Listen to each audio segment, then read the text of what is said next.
Hi everyone, it's Matt Bloomfield at Wycombe Wanderers and you're listening to Wycombe Sound. The Wycombe Wanderers Show. Welcome to the latest edition of the Wycombe Wanderers Show. In the week that Mr. Wycombe, Matt Bloomfield, announced his retirement from professional football on medical grounds. What an absolute legend. I know that word is bandied around a lot, but when you've been with the club since 2003 and been through so much, as Matt Bloomfield has, then yes, we take our hats off to you and salute you, sir. He does join a very elite club of people who have played over 500 times for the club, which if we say it quickly, over 500 times. But yes, your mind does boggle, actually. Think of all of those times that's sort of like coming out the tunnel and whatever. That's a lot of times. On a wet Tuesday night in yes. somewhere a long way away. Up in Morecambe. So Matt Bloomfield spoke to our very own, as they like to say, Bob on this morning's mid-morning as part of his press conference, speaking to members of the media and Bob to announce his retirement, which was obviously confirmed yesterday. We'll be giving you the chance to hear much of that.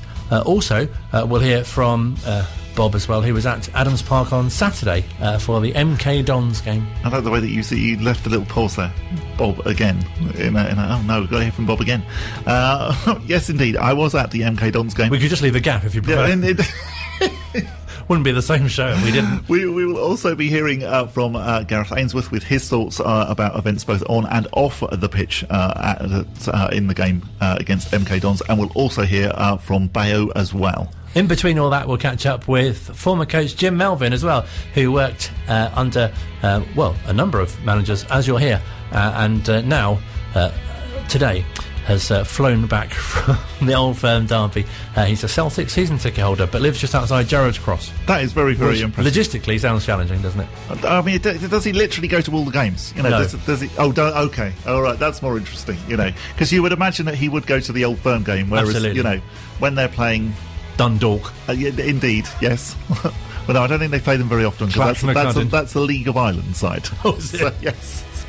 Can we do that out of the podcast? In the what's it called, Europa Conference League? Yes, they might link them in that or something. But yes, I was more thinking, you know, when they're playing Stenhouse Muir, does he then think, oh yeah, I'm going to go to that? Probably not. But first of all, we must say as well, happy Been with the Shot Day, because it is 4 years since Marcus Bean scored that fantastic goal as we beat Carlisle 4-3 at Adams Park. Where did I get Dundalk from? I thought that was very good. Really? Yeah. That was the first thing that came into my head. That was worrying, wasn't it? Yeah. It's on the Scottish side. You could see them playing Celtic in an early, early European game sort when of July, in July. Yeah, you know, when it seems slightly harsh that you know all of the really small countries then have to play, you know, sort of like some of the bigger teams from other countries. I imagine Jim would go to that game because you reckon? If it's in July as well, it'd be quite nice, wouldn't it? Yeah, especially if it's away. Yes.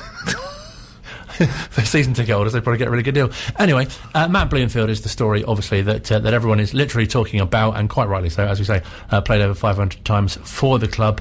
Unfortunately, due to 5 concussions in 4 years, had to call time on his career. Obviously, currently a coach at the club as well. And quite sad, in a way, very sad, obviously, that a game against Exeter last August proved to be his last. Yeah, very much so. And a game that probably quite a lot of Chairboys fans who maybe even were there that definitely had assigned to very much the back of their mind by now, and if you were there, you can probably picture David Stockdale performing heroics during the penalty shootout when not only he saved a couple but he also scored. But now, very much the image that comes to mind from that game is Joe Jacobson taking a very quick free kick, which unfortunately hit Matt Bloomfield on the back of the head, which resulted in Matt having to come off the pitch. And really, very sadly, the rest is history. Quite literally. And Matt also appeared on this morning's mid-morning chatting to Bob, and what you didn't hear was a number of the other members of the media asking him some questions afterwards. A little bit emotional after a busy day with the announcement yesterday, but I've been so touched by all the replies and messages I've had. So it's been a really big day. So it's been lovely in so many ways, apart from the fact that obviously the disappointment of my career ending and the circumstances. But it's been really touching in so many ways. Yeah, I mean, take us back to that game at Exeter City, which for those, and I think there were about over 100 of us there, probably is a game that we remember currently, or certainly did up until yesterday, for David Stockdale's heroics. What actually happened in that game? Because, goodness me, you've been involved in some really bad clashes over the years with regards to injuries and head clashes and whatever, but this one actually looked quite innocuous initially. Yeah, I think, and that was probably one of the main issues, that it was an innocuous contact, the ball on the back of my head, and the concussion that I received and the implications that followed didn't really resonate and align with the actual impact. So that was when one of the red flags was risen for the doctors. The ball, JJ went to take a quick free kick, and I hold nothing against Joe. It was part of the game. There's risk involved in the game. It struck me on the back of my head and unfortunately knocked me to the ground. That the repercussions of that incident lasted for a good few weeks, affected my mood, my energy levels, fatigue levels were high. I struggled to see light in some of the things that usually gave me great delight in my life, and even little tasks seemed a lot harder than what they possibly should have been. So those things sort of continued for a while, and I knew that this was a different concussion to what I'd suffered in the past. Saw a few different medical experts and garnered opinion, and the opinion was that I couldn't take any chances with my future brain health. So I don't even train anymore in case the ball hits me. I don't even join in with anything. I've literally tried to eliminate as much risk out of my life as I possibly can, because the implications of a further a concussion could be even worse. The good news is that you are going to continue very much as a chairboy, aren't you? You are going to continue, and we've seen you this season standing there next to Dobbo's, next to Gareth on the pitch, in that coaching role.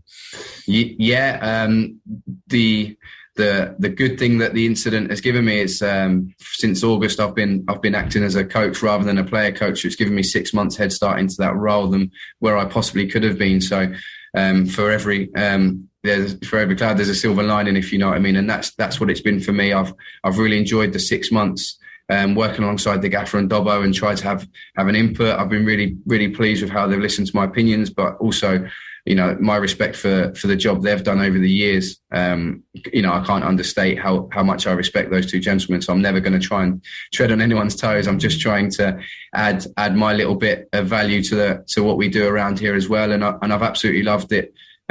So long may that continue. I'm here until the end of the season on my contract already, and I know the club hopes, and I hope that that will continue further. So I hope that I'm not going anywhere anytime soon. And when you look back then, all the way back to 2003, tell us some of the highlights of your Wycombe Wanderers career. Obviously, you played one game for Ipswich Town and then all the rest for us. Yeah, living out a boyhood dream, playing for Ipswich Town, that one appearance was obviously a massive highlight for me at that stage. But Wycombe's become my club for the last 18 years. The win at Torquay and escaping relegation was a big highlight. And then I think, obviously, it goes without saying that I enjoyed my testimonial, but the day at Wembley on, the July the 13th, 2020 will live in my memory forever. It was probably a culmination of many different emotions in terms of the injuries I'd suffered. I'd been written off at the club 10 years ago. I'd missed a penalty in the League Two playoffs in 2015, and that all came out of that night at Wembley, and the emotion and the euphoria and the elation of that night will never leave me. What we managed to achieve as a football club and as a group of people to go above and beyond and take this club into the Championship for the first time in its 133-year history was, just stuff dreams are made of. So to captain the club and lift the trophy on the pitch at Wembley was just beyond my wildest dreams, and that will hands down go down as my favourite footballing memory. Fantastic. Well, Matt, on behalf of all Wycombe Wanderers fans who are listening, thank you so much for your service. We are so very grateful for everything that you have done for Wycombe Wanderers over the last 19 years. And we definitely look forward to seeing you still at Adams Park in the future. Thank you very much. Thanks for having me, Bob. Yeah, hello, Matt. How are you? Hi, John. I'm very well, thank you, mate. How are you doing? You well? Good. Yeah, good. It's good to catch up with you again. It's obviously slightly a shame it's in these circumstances, but I mean, you've got a career to look back on and be proud of. I just wanted to ask you, just first of all, what do you think you're going to miss most? I'm going to miss the changing room, being in with the boys every day, the camaraderie, that feeling at 5-3 when you're going out with your teammates, shoulder to shoulder, going out to battle with 11 other lads, and the be all and end all is the result. I'm going to miss that real camaraderie and togetherness that we've created in the changing room here, and the feeling that we're going out to battle against them and we want to win more than they do. And that's what I'm going to miss. The everyday training, I really miss the training in terms of trying to be better every day and trying to drag every last little bit of potential out of my body and out of my career. And I miss that drive of having to be the best I can possibly be every day. So that's how I've lived for the last 21 year and a half years since I've left school, and I do miss that. But at the same time, it's about transferring that drive into being the best coach I can possibly be and trying to create a future for myself at this club and create a better future for my wife and my girls. And that's what I'm going to try and put all my energies into now. Yeah, great. And what about just in the future? I mean, would you like to be Wycombe Wanderers manager one day? You're trying to put words in my mouth there. I like it, John. I would love to continue my journey at this football club. That's for sure. I love coaching. I love trying to be a leader. As a captain, I love having the responsibility of being a leader out on the pitch. And I've certainly enjoyed doing that as a coach alongside the gaffer and Dobbo. And so first and foremost, my focus is on creating a future for myself and my family by coaching and being the best possible coach I can be. Never say never. I'd love to be a manager one day, and I'm really hopeful that opportunity may present itself at some point. But first and foremost, I'm here as a coach, and I'm here to help the gaffer and Dobbo and try and help this football club keep moving forward. Great. And just one other sort of main sort of topic that sort of comes to mind from the retirement. Sorry for not giving you a headline there, by the way, John. I should have. Good stuff. Was just about with the head injuries and that obviously you want to hopefully help maybe with the PFA with initiatives about head injuries and concussions and things like that in the future. How important is that to you as on a kind of more serious sort of side? No, John, it's so serious. I'm really passionate about trying to help because there's risk attached to anything in life, and there's risk in football, and we can't take that risk away in terms of I'm not going to sit here and say there shouldn't be any heading. What I would like to do is to have more money dedicated to research, so players know if they have a head injury, exactly where they stand instead of in terms of their future brain health. I would like there to be more education to current players, because I know over the years I've had to learn, but certainly, my reaction every time has been, don't get me off. I need to play on. I want to play. I need to play. So I think there needs to be more education to current players around the education in terms of their brain health, and also helping former players. Footballers are 3.5 times more likely to get dementia than the average man on the street, and so the risks are there. And so if players come into trouble later on in life, I do believe that there should be a certain level of help afforded to them and their families. So it's something I'm obviously passionate about. My granddad didn't play football, but he suffered with dementia at the end of his days, and I saw him suffer, and it's something that scares me of what might be in future life. So it's something I'm really passionate about, John, and it's something that I'm really fortunate to have a little bit of a platform to try and help promote this subject. So if I can help the next generation of footballers even more so than the current generation, then that's what I'd like to do. On a more positive note, just to sort of kind of like finish off with, how good is it to be involved in potentially a promotion season, or certainly a promotion challenge this season with Gareth and the boys in League One, hoping to get back in the Championship again?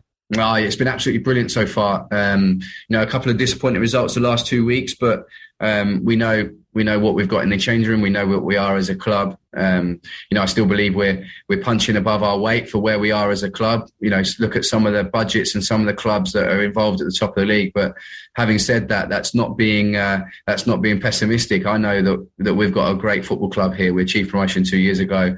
We've got a manager who's done it before, and a coaching staff who've been there and done it. And we've got players in that change room who I've either experienced it here 2 years ago, or they've been at other clubs and played at higher levels. So, we're really positive about this. It's really exciting time to be at Wycombe Wanderers since, Rob and Pete Kuhig took over 2 years ago.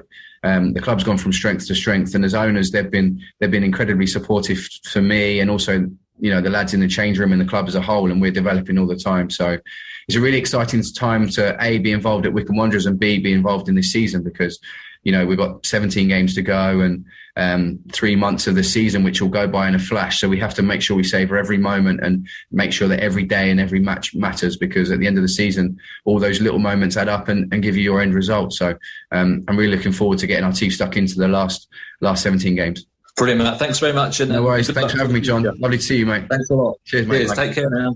Hi, Alex, mate. Are you all right? Yeah, not bad. Thank you. Just to ask about the last year, I know the incident happened when you got hit with the ball last season. What has that last few months been like? How have you been trying to come back? Or did you know pretty early on you wouldn't be able to continue playing? So I haven't tried to come back at all. I've not trained once since that incident at Exeter, just because we needed to explore every avenue because of the repercussions of that incident, and because how I felt and how the delayed or the effects were ongoing, if you know what I mean. I knew that this was different to the other concussions.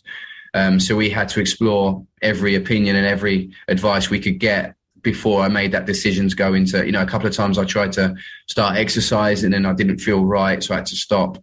You know, I was doing things like, you know, reading with my girls, and I wasn't present. I wasn't, you know, I was struggling to see the light and everything. So it was a tough time. I knew this was different, and I knew that, you know, the effects were different and more severe. So we went down all the routes, we explored everything, and that's how we've got to this point, nearly 6 months later of announcing the retirement. I've known for a little while that it was kind of coming, but, you know, it's one thing knowing it's possibly happening and another thing to actually do it. So the last 24 hours have been, quite emotional. It's been quite a big moment for me because, as you know, I've loved my career. I've cherished every moment of it, and I've elongated it as much as I possibly can. So, at no point was there ever a comeback trail as such, because I was never in a position where I was given any shed of light that may be a possibility. Thank you. And then I know you said the doctor said you had to protect your future brain health and you didn't try to come back, but did they say what might happen if you carried on? I think because of the results of the last one and how serious it was, and, you know, still now I forget the odd word when I'm just not, you know, it gets really frustrating, and being out on the training pitch, people are kicking balls around, and I'm really kind of quite nervous around that sort of scenario. So there's ongoing things that I'm dealing with. My balance isn't great either. If I go on little rides with the girls, and then I'm struggling as well. So there's ongoing things. And I just think that for personally, you know, it doesn't even bear thinking about what might. I think that's when one of the doctors said to me, you know, under his watch, he can't let me step back out on a pitch because of the damage I've already done and the effects of the last one. He doesn't even dare thinking about what another one may do to me. So I've never had it, you know, this is X, Y, and Z. I think one of the things that I've been frustrated over the last 6 months, and why I really want to help change, is that there's not enough research out there. There needs to be more research. There needs to be more studies done on the brain, because it's one part of the body that there still needs to be more development and more research into. So we have more clarity around what's going on with players, and when they can return to play, how quickly they can return to play. So that's why I'm really passionate about helping people moving forward. Thanks a lot, Matt. Appreciate nice it. to chat. Cheers, mate. I've seen a few fans talk about retiring your shirt number. For that even to be talked about, you know, within the fan base, what does that mean to you, and how the fans have, you know, reacted?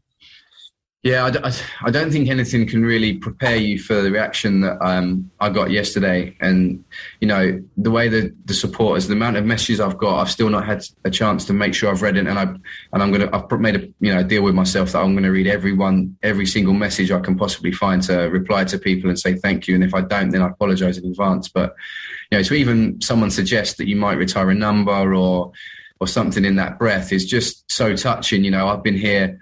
You know, I've loved playing for this football club. It's meant the world to me to do so. My relationship with the supporters has been incredible over such a long period of time. And to think you've really touched people to that degree is really hard to take in, if you know what I mean. Because I was just a normal guy going about my job, trying to, you know, earn a living and do the best I can for my employers and the people who I've made relationships along the way. But I think what it's really reiterated to me is it's getting a bit deep, but in life and in football, it's all about those relationships you build with people and those experiences, those shared experiences that you have together and the bonds you make. And the longer you're at somewhere and the more you go through the highs and the lows and the good and the bad, those bonds become stronger and deeper. And then when something like yesterday's announcement happens, it makes you realise that you do have such strong bonds with people. And so I'd like to thank everybody for those messages, and even to consider doing something like that.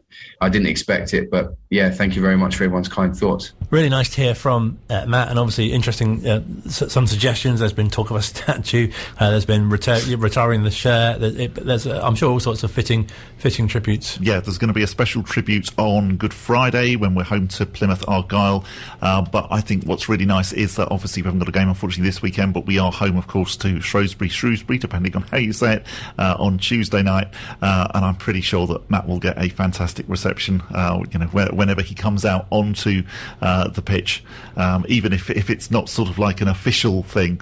Definitely, yeah, I think all of us who are going along to Adams Park on Tuesday will salute the great man. Very well deserved as well. Still to come on the Wycombe Wanderers Show, we'll hear from Jim Melvin in a few moments' time. We'll hear from manager Gareth Ainsworth and Adebayo Akinfenwa as well. Online, on Radio Player, and on 106.6 FM. This is Wycombe Sound. Hi everyone, it's Gareth Ainsworth at Wycombe Wanderers. And make sure you come down to Adams Park for our next home match to support the Chairboys. Get your tickets now from tickets.wwfc.com, and we'd love to see you there. It's the Wycombe Wanderers Show with Colin and Bob. We will be reflecting on the game against the MK Dons, hearing from Gareth Ainsworth and also Adebayo Akinfenwa later on in the show. That was a very good bit. Thank you. Sometimes you think, it goes really well, doesn't it? Yeah, it does, yes. But normally, around this time on the Wycombe Wanderers Show, we get to chat from somebody from the Wycombe Wanderers Ex-Player Association, with big thanks to Alan Hutchinson and JDT. And this week... Thank you very much. That was got a small thank you, that one, wasn't it? Thank you. That was a big thank you. We've been catching up with former coach Jim Melvin, who, of course, worked under a number of managers during his time at the club. Here's how he first got started with them. I was coaching at Flacco Heath, and I always also wanted to do my badges. I'd packed up playing about a season before, which probably came as a surprise to people who thought I'd packed up about 5 seasons before that. Jim Kelman at the time was doing the FA badges, and I don't know if you remember, but Wycombe drew, I think it was Hyde United in the FA Trophy, and I was going to be in Manchester around the same time as they were playing one Tuesday night. And I said to Jim, look, do you want me to have a look at them for you? Because he didn't have MD going up. And he said, yeah. I sent him the report, and he asked me to bring Flacco down to Bisham the week before the game to set up the same way as Hyde did. And believe it or not, we beat Wycombe 1-0. And I think that, memory serves me right, I think that was the result at the Hyde United game as well. And after that, he contacted me and asked if he wanted to redo the reserves in the youth team. Asked me if I would join, and that was where it came from. So what was that like, that sort of transition? Because you started, as you say, with the youth team, then up to the reserves, and then the seniors. Well, at the time, if you remember, I mean, Jim, great guy. I've known Jim for a while, and he'd done a fantastic job at Maidenhead as well, if you remember. And he was struggling. The team had gone through a bit of transition, and he asked me if I would join in and help him with the first team, which I was happy to do. And then, of course, there was the terrible result against Met Police, and Jim left the club. And I thought I would be leaving with him, to be honest with you, because that's what normally happens, and that's maybe what should happen. But both him and Ivor, who was the chairman at the time, asked me if I would hang on and work with, God rest him, Johnny Reardon and Paul Franklin, who he'd brought up as well to help coach the team. And then when Martin came in, again, I thought, well, I'll be going now because he'll bring his own staff. But he didn't. He'd obviously been in Nottingham and said, no, let's see how it goes. And that was really it. And Martin wanted everybody involved, and so it went. I mean, it's such a key role, isn't it, to be a coach? And I think many fans, they might see you only perhaps in the dugout with the manager, or they might only see you in a sort of a team group lineup, but they might not have any sort of knowledge of what goes on behind the scenes, even between games or during a game. It must be quite really rewarding for you to have such a key role and to be working with players, especially in those days before they were even full time. Yeah, I mean, it was great. I mean, Martin was very clear. I remember him telling me, listen, pal, I want you to get some players through from the youth team. I'd like to see them, go on to be professionals. I won't come to watch too many games because by the time you get them through, I might have gone. But it was exactly the opposite with the reserves, because we often had squad players playing for the reserves. And I have to say, he was the only manager that I worked with who was at every reserve game. And it didn't matter where it was, Southend, you name it, Martin was there. And he would watch the games, and it was great because he would give you an insight, and sometimes that he would give you an insight as to what he thought, which was maybe different to what you had seen. So it was a great learning curve. And I remember him saying to me once we were at Cambridge, and the fad had become that people made notes on the touchline, and I'd followed the fad and I was making notes. And he did say to me, if you can't remember what's happened in 45 minutes, you've got a problem. So as only Martin would. So in that regard, it was a great learning curve. There's no question of that. And watching players develop. In fact, we had the first. I mean, we won a few trophies with the youth team, leagues and cups and stuff. But that wasn't really the point. The point was to try and get somebody through. And of course, the first professional through the youth team was Alex Norman, who Martin picked up and signed the centre forward. I think he had a few first team games. Unfortunately, it didn't work out for him in the end, but he certainly came through the system. I mean, you mentioned Martin. We had Martin on the show. What you must have so many memories, but what were your kind of thoughts and experiences of working alongside him? I've never worked with anybody quite like it. He was a force of nature. He is a force of nature. And the problem was that straight after him, of course, the manager after him, Alan Smith, I would argue, suffered as a direct result of that. But I tell you what, one of my overriding memories of Martin is that you always knew who you stood. Whether you liked it, whether you didn't, you knew who you stood. And that's all you can ask for out of somebody, total honesty. But I remember one game, and it still lives with me. We played Coventry in the League Cup, or the Milk Cup, whatever it was called at that time. And we lost, I think, 3-0 up there. And then we brought them back to Wycombe. The boys were all pretty nervous. I think it was on the television as well, if memory serves me right. And Martin called that game exactly as it happened. It was like reading a book. He said, keep it tight for 20. You're 3-0 down. You just have to get one goal. Come in 1-0 up. And that was what we did. Keith Ryan scored. He said, look, just play for the second. Don't worry about the overall score. Play for the second. We got a second, and then a few minutes before the end of full time, we got a third. And he called it exactly the way those Premier League players would be playing. I think Bobby Gould was the manager of Coventry then. Jason scored. He asked Jason to take any direct free kicks around the box, going into extra time when we got the team in the huddle.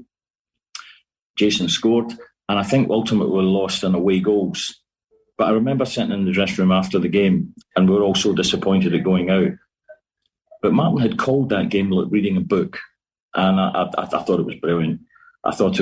And of course, his sense of humour is legendary. I mean, it can be incredibly caustic and funny.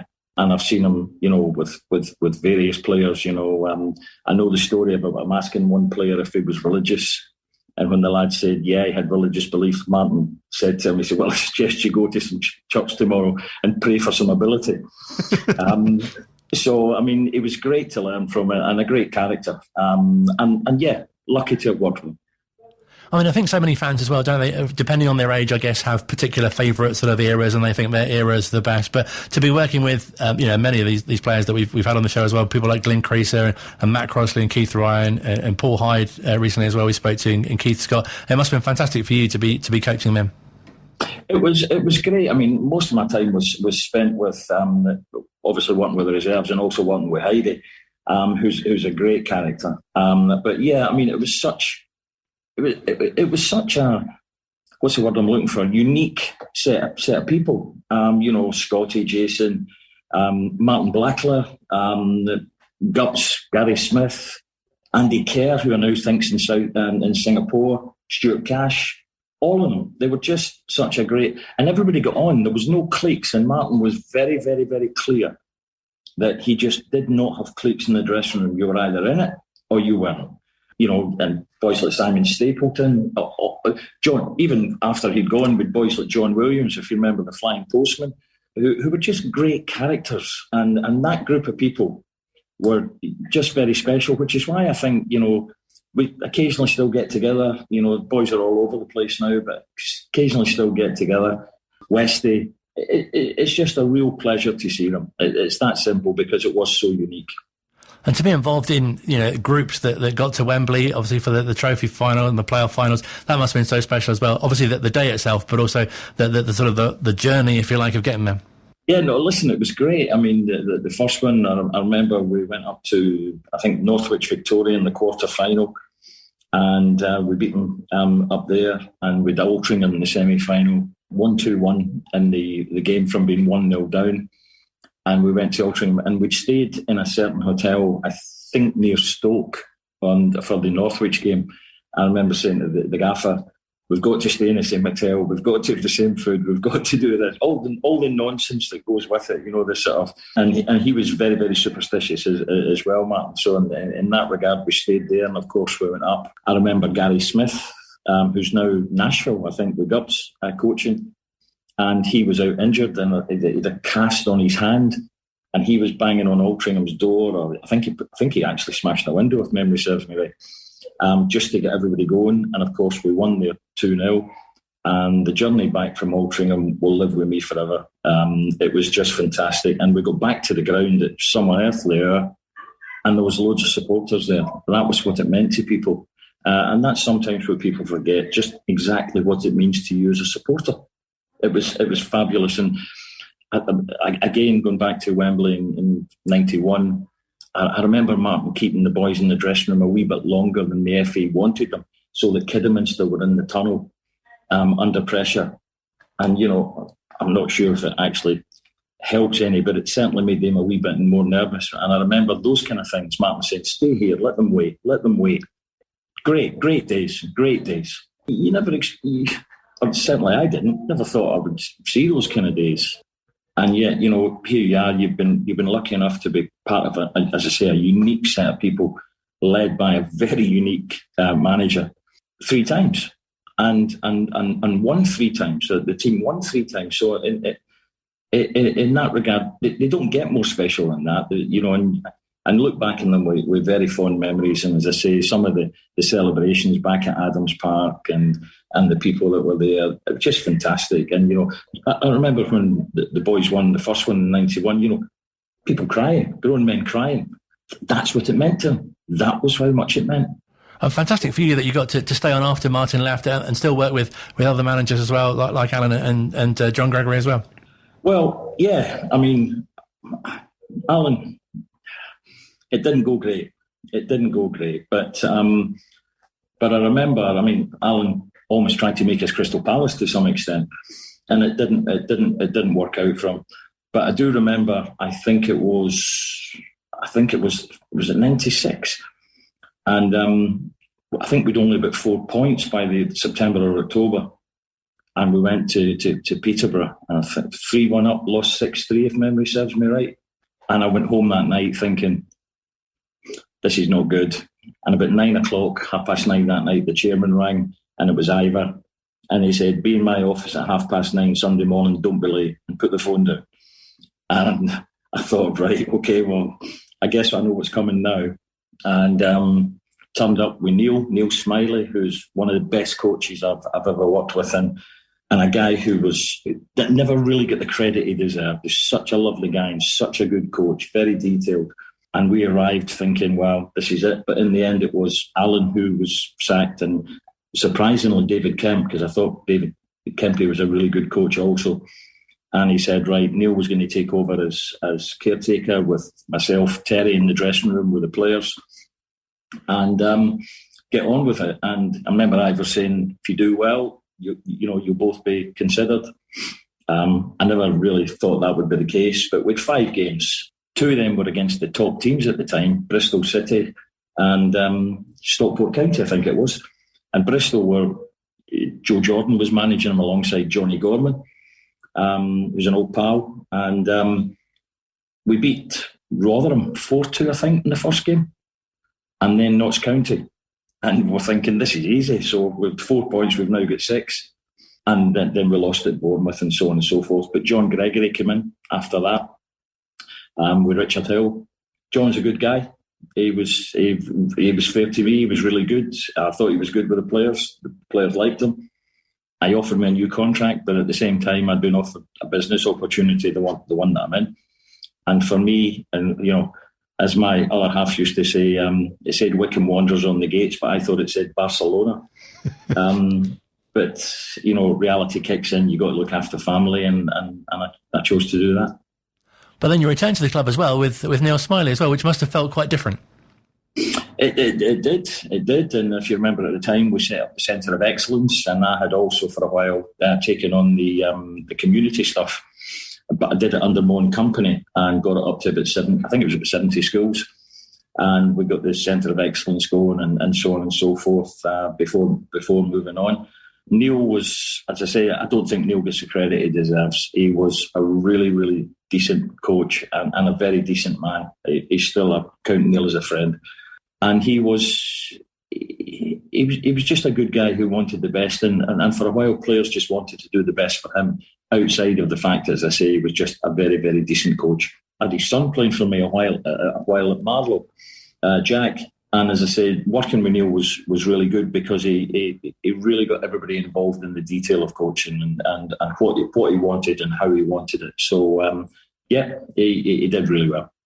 I think one of the things that must be so rewarding as a coach as well is to sort of watch players develop and perhaps even you don't realise, but the impact that you have on them. I think I was doing what can loosely be described as research for our chat, and I came across all sorts of quotes from youngsters saying that, probably not youngsters now, but they were saying, in the conference days, as they called it, which sounds like it was something after the Elizabethan times, that they remember you coming to their school and coaching them and how much they enjoyed the sessions. And I was looking on the Wycombe Wanderers Ex-Players Association website, and JDT had put that we'd be chatting to you, and there were a couple of really nice things saying that you were manager when Damien, this guy, was in the youth team in the early 90s. He said you're a tough man but a great guy.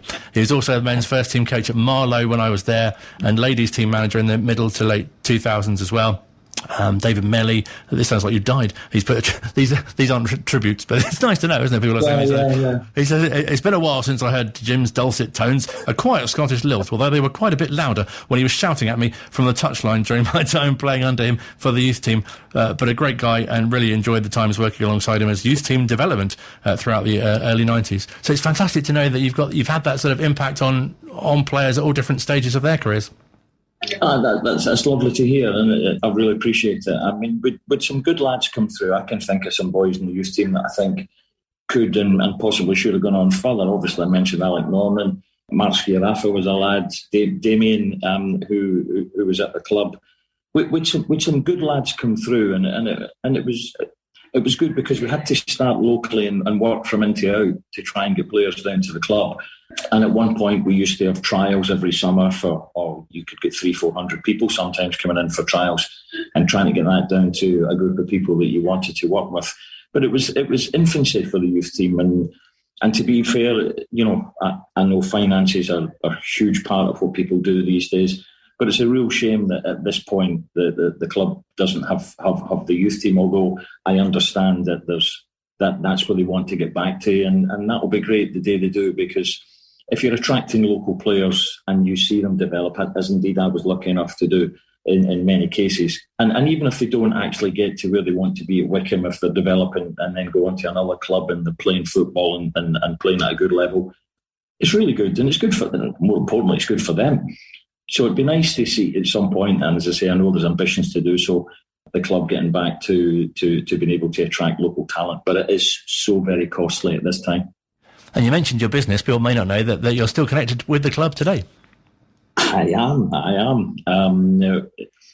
Just very quickly, what happened was I run a facilities management group of companies, and cleaning is part of that. And when Wycombe got to the playoff semi-final against Fleetwood, it was in the middle of lockdown. And I was suddenly sitting I'd watched the game on the Friday, the game at Wycombe was on the Tuesday, I think. And I suddenly thought, I wonder who's doing all the sanitisation, because, that's how interesting a life I now lead. And I phoned Peter and said, who's doing it for you? And he said to me, we were just talking about that. Can you help? So we did. And I've got a specialist group of lads, sent them up to sanitise the ground. And we agreed a contract. And so going from sort of coaching the team to now being in charge of the cleaning of it, and I'm trying to dress that up as a success. I'm not sure that's true, but yeah, it's been fine. It's been fine, and we now do the training ground as well, and so on and so forth. So yeah, and we're going to sponsor a couple of games. I think Sheffield Wednesday and Plymouth. I'm going to sponsor those games. You're looking at developing a different sort of sweeper system, perhaps. Oh, very good, very good. Yeah. Different from a marking system, where I mark his knees and you mark his ankles. But yeah, no, it's worked fine. And Peter and Neil Peters, who I work with there, are both very, very good guys. So just finally, what's your kind of overall memories or reflections of your time at the club? Just been lucky, I suppose. And I mean that in the nicest possible sense. All the things about working with players and never really sure I wanted to be a manager, or indeed not sure I was ever going to be good enough to be a manager. But I always loved working with players. I just loved working with them on the field and hopefully seeing them getting better. But my overriding thing is that throughout all my time at the club, and even to this day, Johnny Reardon, as I say, God rest him, who just made me laugh. Macca, God rest him, Alan Hutch. All of those kind of people. I just met some really decent people who wanted one thing, and that was success for Wycombe Wanderers Football Club. So that's probably more of a riding memory. And even now today, when you go back for games, I was there on Saturday for the Dons game, but you still meet lots of people that, either you've met them, they've met you, whatever it might be, just really nice.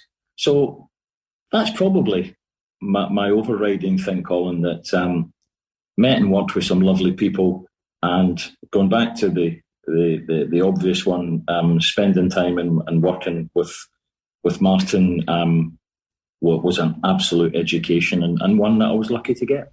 Fantastic to speak to Jim Melvin, former coach at Wycombe Wanderers. The Coventry City League Cup game was in the Coca-Cola Cup, so he was right that it was a drink, just not milk.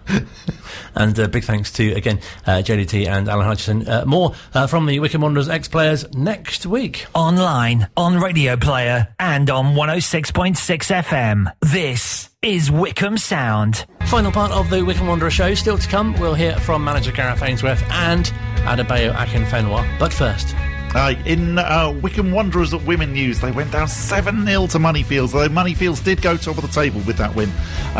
From what I can see on the FA website, which is quite poorly designed, to be honest, we haven't got a game this coming weekend. We are next in action against Ascot United on the 13th of February, a 2 p.m. kickoff at the Flackwell Heath campus of the Bucks College Group. More work needed by the FA there, I think. Definitely, yes. But all the best to Wycombe Wanderers win. Indeed, yes. Get your website sorted out, FA. Something I did want to mention, which I meant to bring to your attention last week. If you remember, the week before, we spoke to Alan Gain. Oh, yes. And played and managed. Absolutely. We mentioned that there couldn't have been too many managers who've done both. We had a call from Jane, who mentioned Peter Sotheby, of course. Of course, because we spoke to him, and obviously Gareth. Yes. Another big thank you to JDT, who got in touch in his role as Stato. Turns out there are quite a few. Stato. Barry Darville, 64 to 68. Ted Powell, 76 to 77. John Reardon, 77 to 78. Andy Williams, who went on to have other hits. Andrew Williams, 78 to 80. Alan Gain, of course, who was our guest, 86 to 87. Peter Sotheby, wow, 87 to 88. That's a lot. And, of course, Gareth Ainsworth, 2012 to, we don't know. In addition, of course, Keith Ryan in 2004 and Terry Evans in 1999 held the reins as interim bosses, and Mike Keane, here's a good fact for you, between 80 and 84 introduced his son Kevin as the youngest ever player to turn out for Wycombe. Oh, wow. That might come up in a pub quiz, mightn't it? And used to run a camera shop in Marlow. Absolutely. Yeah. And was manager of Watford for a while as well. Yes. And at a sports shop in Wycombe as well. You shared a very good managers of Watford fact with regards to Matt Bloomfield, which I'm going to let you say because it was your fact. Matt Bloomfield has been at Wycombe Wanderers for 23 Watford managers. That's quite impressive, isn't it? Also, when he first started playing, neither Facebook or MK Dons existed. These are moments in time. They really are, aren't they? 2003 was a long time ago. It was a long, long time ago. Sven was England's manager. Wow. Look at him now. Yes. What is he doing? I'm not quite sure, actually. He's probably got some consultancy roles. I would imagine so, yeah. So, in a different order to usual programmes, let's look back on Saturday. Normally at this point we'd be looking ahead to this Saturday. We would, yes. But there's not much to look ahead to. It wasn't the best afternoon for lots of reasons, really. Obviously, I spoke to Gareth, funnily enough, about the particular chant because it had already been heard at the Oxford game. And then again at the Morecambe game. So I asked him last week, what he felt about it, and he completely condemned it and just said, it's something we don't want in football. And then, very disappointingly, obviously, it was heard again on Saturday, even while the team were warming up. Yeah, disappointing that the game had to be halted, in fact, or stopped, as they say in a more modern way. Yes, and genuinely for a little while, Paused. It did look like the Wycombe players were possibly going to walk off. I think we have to give credits to particularly Dean Lewington from MK Dons, who did try and intervene and clearly was gesturing to any of the morons who were on the Valley Terrace, who were sorry, not on the Valley Terrace, who were in the town end, who were chanting it to stop. Which was really good to see that actually MK were taking it seriously as well, and obviously they tweeted as well, condemning it at half time. But just very, very disappointing. Obviously, a disappointing afternoon all round, really. Because on the pitch as well, it was. Well, there were times I think when Wycombe were in the game. You'd say. Yeah, definitely. I mean, it was one of those games. Gareth said a couple of weeks ago, I think that you'll have 5 games that you'll easily win in a season, 5 games that you'll definitely lose, and this was one of the 36 where it easily could have gone either way. Whoever got the first goal, yes, was possibly going to go on and win it, and sure enough, MK unfortunately did. Gareth did sound a little hoarse after the game, but yes, he did. Was reflecting on it with Phil. Gareth, the Bucks derby, you've come out on the wrong end of another narrow defeat there. Oh, no, we didn't. We lost both, didn't we, in the Bucks derbies this year, but 2-1 nils. MK Dons, credit to them. The players on the pitch were good. They packed the defence out. They defended us really well. Some real solid performances by some of their players, and Scott Twine having a great season, nicked the goal.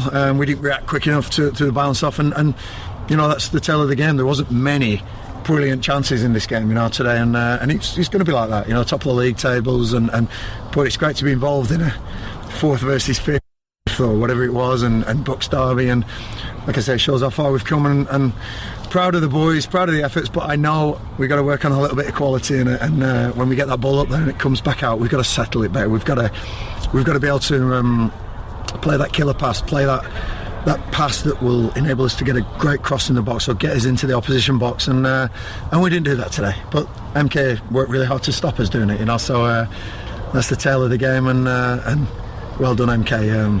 Hopefully we'll be back, and we can we can get some points off the upcoming games.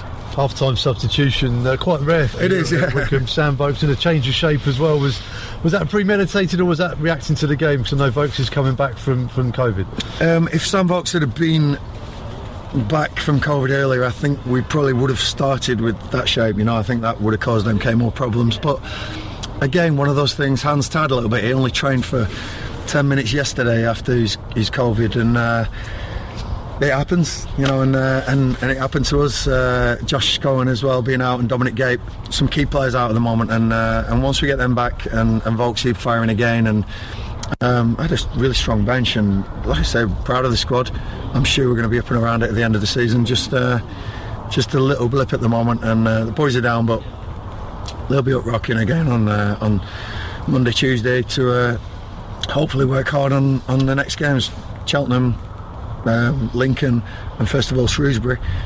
Good games to go into, good games to get back on the horse and start riding fast, and that's what we need to do if we want to keep with this top pack. But there's been some crazy results today as well, 6s and 7s, and a 1-0 seems pretty tame. I think we might go under the radar, but we'll be back.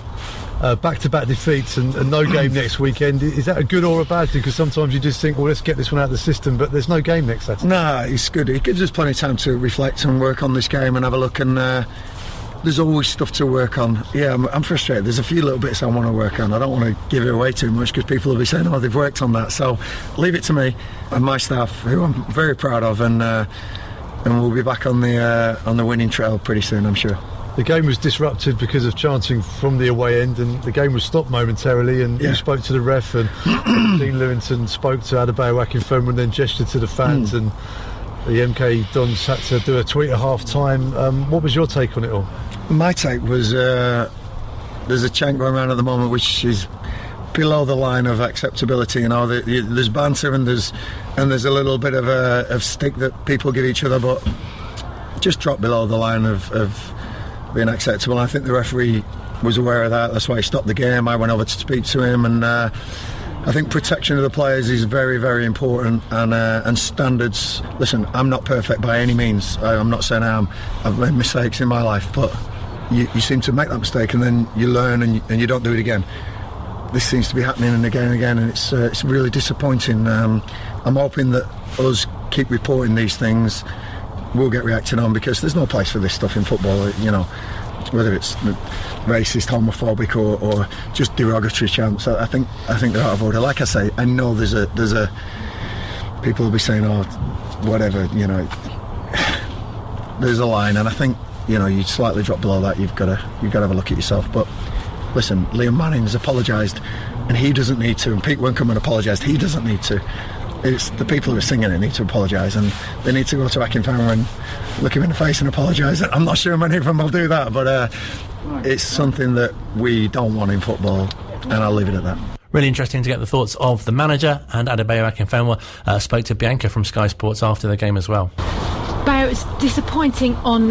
Yeah, listen, for some reason this chant's come about. I think I first heard of it 2 games ago, so I think we played Oxford here. Heard it. I think they started saying about the gaffer, then my name, and then Corey got left. Then Morecambe, he reported it, and then today. And look, for me, and people who know me, follow me, look, I can take jokes. I'm all for the entertainment. I can take jokes. I can take bants. If my kids were here, and there's kids here, if my kids were here, and that was what it was like, look, where has this come from? Where is this trend come from?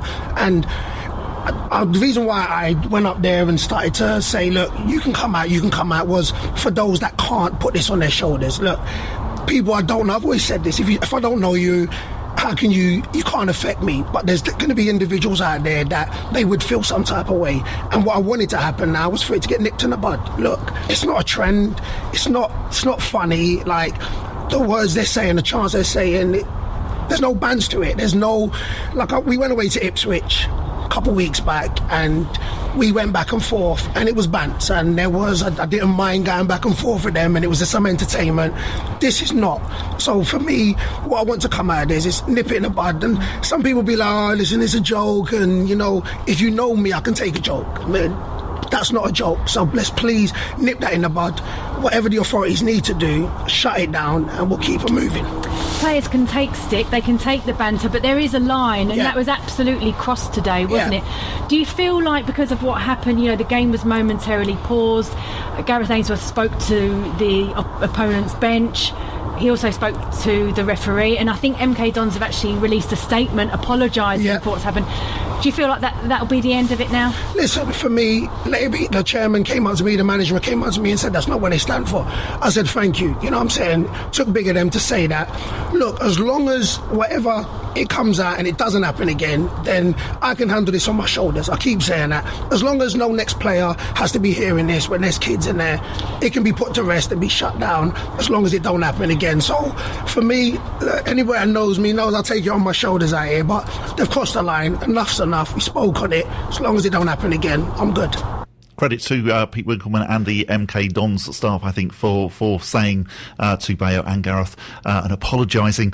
Complete credit to Bayo, it has to be said, for hanging about for a good half an hour, if not longer, after the game, signing interviews. I'm sure all he really wanted to do after that experience was probably go into the dressing room and then just get away from the ground. But no, as always after games at Wycombe Wanderers, there's so many kids wanting to speak to him, to get his autograph, and he still did all of that on Saturday, which was great. Couple of other things from the first half as well that I thought were really good, and it's nice to actually be able to put a positive spin on this game, because you will have heard so many negatives about it.